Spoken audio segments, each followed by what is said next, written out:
औज़ुबिल्लाहि मिनश्शैतानिर्रजीम बिस्मिल्लाहिर्रहमानिर्रहीम। मेरी तारीख़ पैदाइश जो है वो 20-1-53 है और मुल्तान की मेरी पैदाइश है। इब्तदाई तालीम मैंने अपने ही गांव से की और उसके बाद मैंने डिप्लोमा किया।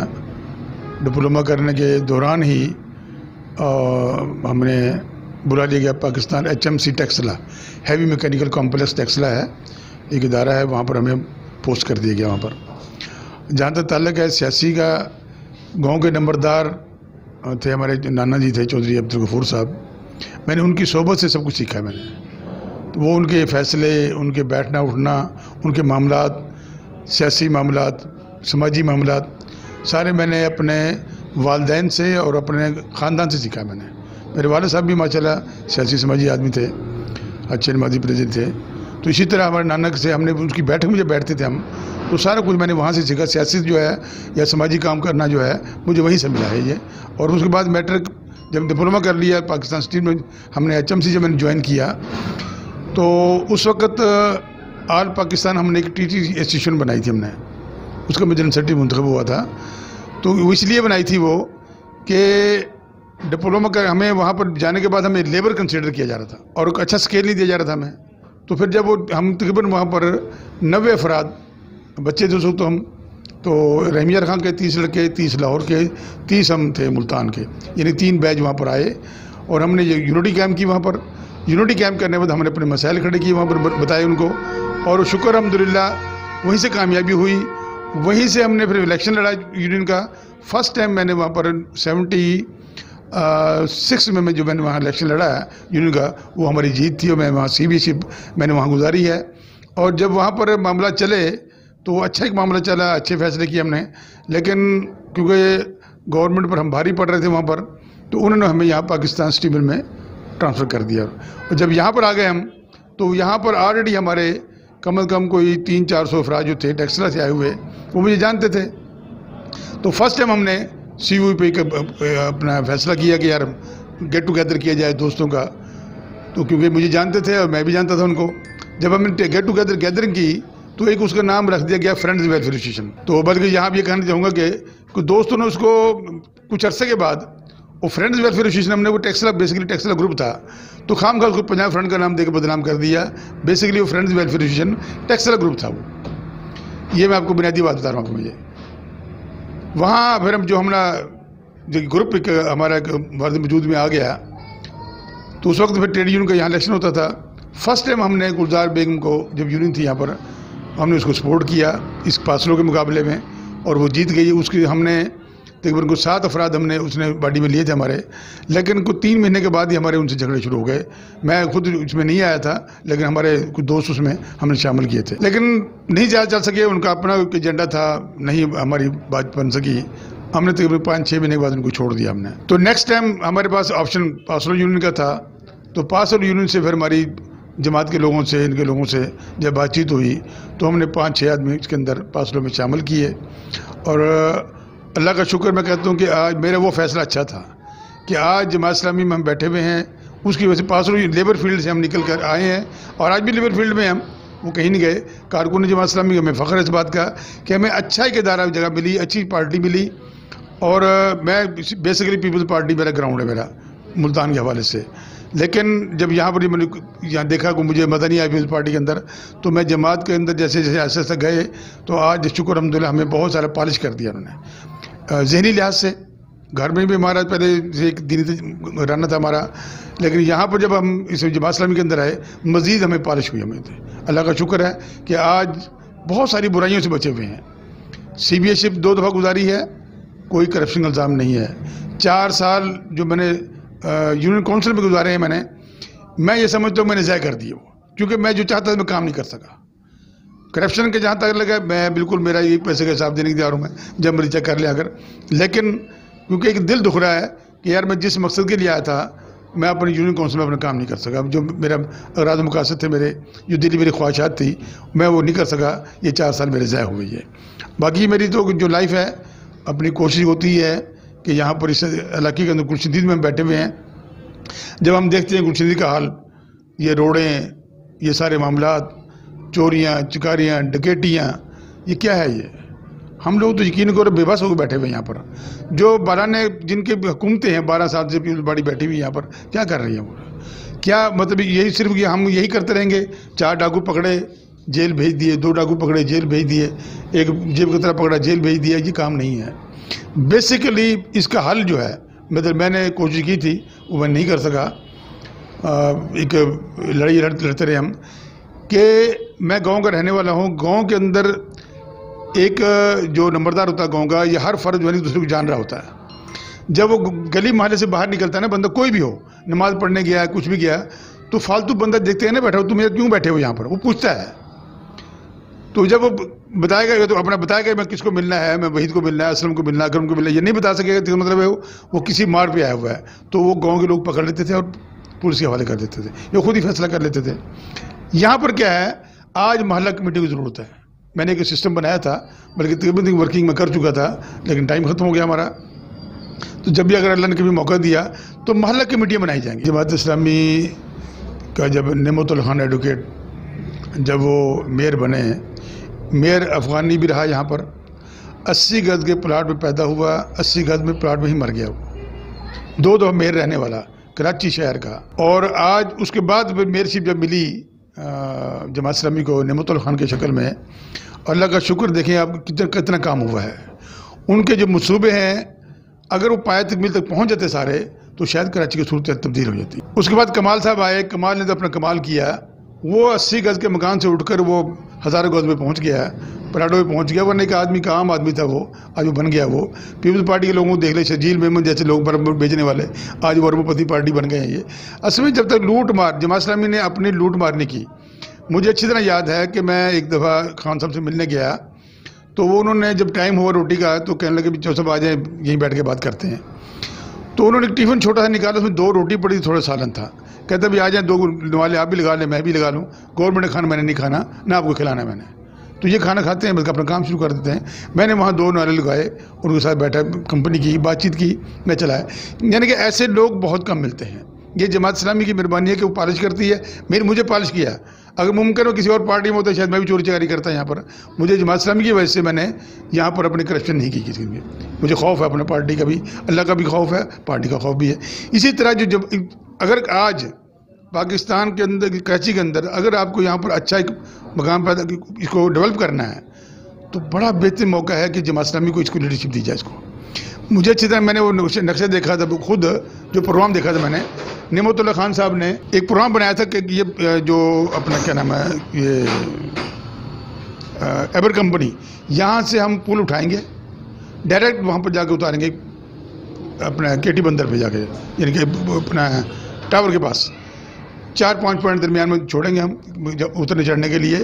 तो अगर ये वो उस वक्त 5 साल मजीद मिल जाते, वो नक्शा बना पड़ा था, उसकी फीसबड़ी बनी पड़ी थी, तो आज हमें कितनी सहूलत होती है यहाँ पर कि ये हम ये आज यहाँ से चढ़ते हैं अपने कैदाबाद से, जाके टावर उतरते 10 मिनट के अंदर पहुँच जाते हैं हम। आज हमें घंटों लग जाते हैं, टाइम भी ज़ाया करते हैं, पैसा भी ज़ाया हमारा होता है।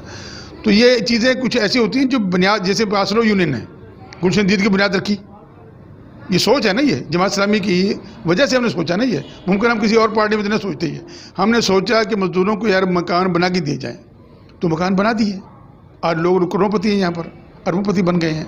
तो इसी तरह आज लाखों लोग यहाँ से यहाँ बैठे हुए इससे मुस्तफीद हो रहे हैं, बाहर के लोग, इस टीबी के लोग भी। तो ये बात ये होती है कि basically Jamaat Islami initial system सोचती है, वो बुनियाद सोचती है, बुनियाद मजबूत करें, बाकी खुद ब खुद बन जाएगा। जमात इस्लामी कराची अलग करने की सोचेगी भी नहीं। वो उनको पता है कि ये सिंध है, सुबह सिंध है, और सिंध का कहीं वजह से कराची है। ये कैसे हो सकता है कि भी एक शहर को अलग से कर दिया जाए? ऐसा कभी होता ही नहीं है। तो ये कभी ना जमात इस्लामी का मनसूबा है ना होगा। वो सिर्फ की बात क्यों कर रहे हैं, हकूक दो, क्या मांग रहे हैं वो? कराची हकूक इसलिए मांग रहे हैं कि कराची में रह रहे हैं ना हम लोग, कराची के साथ ज्यादती हो रही है। मतलब मुख्तलिफ लोग आकर वहाँ से अगर लाड़काना जीत कर बंदा आया तो अयाशी तो यहाँ कर रहा है वो, तो बंदे लगे उसको हकूक, जो यहाँ अयाशी कर रहा है, जब तुम यहाँ पैसा कमा रहा है तो यहाँ लगाओ भी सही ना, काम भी तो करो ना। खड्डे पड़ गए हैं, गटर बंद पड़े हुए हैं, पानी का निज़ाम नहीं है। माँ सिवाय वो जो हमारे क्या कहते हैं इसको, फ्लाई प्लाट थे, उनको चाइना कटिंग करके बेच दिया गया, उनको रोड बंद कर दिए गए हैं, रोडों पे इंक्रोचमेंट। यहाँ ये तो एमक्यूएम ने सीधा सा बेचा है। तो ये जब मेयरशिप थी इसकी अपना कमाल साहब की, ये एमक्यूएम ने क्या किया? ये तो काम किया और गया। मतलब इतने बेहतरीन प्लाट थे हमारे, फ्लाई प्लाट थे हमारे, वो सब चाइना कटिंग करके बेच दिए गए, तो क्या फ़ायदा मिला? आज हम कहाँ खड़े हुए हैं? वो गुलशन ये आज कहते हैं हम इंक्रोचमेंट हटाओ। पहले हम यार हद तो ये होती है कि अपनी आंखों से डीसी हो, मिनिस्टर हो, प्राइम मिनिस्टर हो, कोई भी हो, देख रहे होते हैं ये इंक्रोचमेंट हो रही है, उसको मना नहीं करते। जब हो जाती है, बिल्डिंग बन जाती है, पूरा सेटअप आ जाता है, लोग आ जाते हैं, फिर गिराने आ जाते हैं उसको। यार उसी वक्त मना कर दो भाई इसको। क्या यहाँ पर ये कैदाबाद में देखें, क्या यहाँ पर डीसी एसी नहीं बैठे? लोग बैठे हैं ना, आ रहे हैं, सब लोग आ जा रहे हैं। क्या हाल है कैदाबाद का? मतलब रोडों के ऊपर खोखे वो पड़े हुए हैं, कैबिन पड़े हुए हैं, रोडों पर रेडियाँ खड़ी हुई हैं, हर वक्त रोड बंद रहता है। यहाँ देख लें आप, क्या यहाँ पर ये इंतजामिया पुलिस नहीं है कि यहाँ पर ये बाबर अहमद के सामने नमाज पढ़ना मुश्किल हो रहा है हमारे लिए? लाके फुटपाथों में लाके सब्जी वाले बैठा दिए, फ्रूट वाले बैठा दिए, बिन का कोई परमानेंट बंदोबस्त किया जाए, कोई सिस्टम किया जाए। और वो क्या होता है कि यहाँ हमारा तो ये गोड़ बनता जा रहा है, वो स्पीकर पकड़ा हुआ है, सब्जी बेचने स्पीकर पकड़ा हुआ है, कोई बंदा सो रहा है, कोई बीमार है, कोई किस हालत में कोई कुरान शरीफ पढ़ रहा है तो डिस्टर्ब कर रहे हैं, कोई टीन डब्बे बेचने वाला स्पीकर लेके फिर रहा है। बात यह है कि हम इस वक्त जो दौर, सबसे गंदा दौर इस वक्त जा रहा है, सबसे बुरा। जितने भी टर्म जो मेरे जब से सोच संभाली है मैंने, सोच आई है मुझे, उस वक्त से ये सबसे गंदा दौर इस वक्त है। क्योंकि आम गरीब आदमी इस वक्त बेबस हो गया बेचारा, उसकी रोटी ले तंग है बेचारा, वो उसके लिए राशन अच्छा नहीं मिल रहा, उसको महंगाई इतनी है, ना रोज़गार है, और ऊपर जो रोज़गार नहीं है ऊपर से महंगाई ज़्यादा है। जहाँ तक ताल्लुक है इसका पाकिस्तान को डेवलप करने का, पाकिस्तान को टेकअप देने का, वो नवाज शरीफ का दौर था। मुशर्रफ का दौर, इसमें सिर्फ अगर एक खराबी ना करता, वो MQM को ना उठाता, जवाहरलाल MQM को ना उठाता, तो शायद ये पाकिस्तान कहीं कहीं चला जाता है। कोई नो डाउट कि मुशर्रफ के दौर में पैसे की रेल बेल थी, कारोबार था, लेकिन MQM के ऊपर हाथ रख के उसने अपने ज्यादती कर दी, उसने इस मुल्क के साथ ज्यादती कर दी, कत्ल आम तक, फौजी के कत्ल हो गए यहाँ पर। नवाज शरीफ के दौर में देखें, आज हमारा हम सक्खर से लेकर मुल्तान तक 3 घंटे पहुँचते हैं, यही हम 8 घंटे में पहले सफ़र करते थे। आज अब वहाँ से चले, सक्खर से इस्लामाबाद तक चले जाएँ, पेशावर तक चले जाएँ, चंद घंटों में जाएंगे आप। तो ये असल में बेसिकली मैं वही कहा ना कि लीडरशिप वो है जो बुनियादी काम करे। ये काम कौन सा? आपने फ़कीर बना दिया लोगों को, बेनज़ीर स्पोर्ट का कार्ड बना दिया आपने, उसको लाइन में बेचारी औरतें बैठी होती हैं 3-3 हज़ार 2,000 लेने के लिए, 4-4 महीने इंतजार करते हैं। क्या है ये? बजाय फ़कीर बनाने के, मैं आपको छोटी मिसाल दूँ, मेरा जब नाज़म दौर था, ये स्कीम चला, मेरा कदर वहाँ पर मुल्तान में था, चेयरमैन नाज़म बना हुआ था, तो मैंने देखा रश लगा हुआ है, मैं क्यों रहे कि जी पैसे लेने के लिए? मैंने यार ऐसे न करो, इनसे पूछो तुम्हारी रिक्वायरमेंट है क्या, हर महीने तुम 10 बंदे फारग कर दो। हमने क्या किया वहाँ पर, किसी को भैंस दी, किसी को बकरियाँ दी, किसी को सिलाई मशीनें दी। 3 साल में लेने वाला कोई नहीं था वहाँ पर। असल बुनियादी काम ये है। आज हम बांट रहे होते, बैठे लोग दे रहे होते ना, हमें ये करना चाहिए, बजाय ये इनको 10,000 दिया, 12,000 दिया जी वो करो, नहीं, ऐसा नहीं है। मुझे पूछें तुम्हारी रिक्वायरमेंट है क्या, मैं कहूँ यार मुझे अगर 4 भैंसें हम ले देंगे, मैं इनफ है, मैं दोबारा पैसे नहीं मांगूंगा। सर बहुत ज़्यादा फ़र्क है पंजाब के अंदर जो तालीम का म्यार है, इसका ज़मीन आसमान का फ़र्क है। यहाँ पर बेसिकली जो सिंध का जो वडेरा सिस्टम जो है ना, उसने तालीम का बेड़ा कर दिया है। स्कूल बनते हैं, इदारे बनते हैं, लेकिन वो उताके बन जाते, इसलिए तालीम देते हैं कि अगर तालीम मिल जाएगी लोगों को तो ये मेरे ख्याल वडेरे का मिनिस्टर नहीं बन सकते।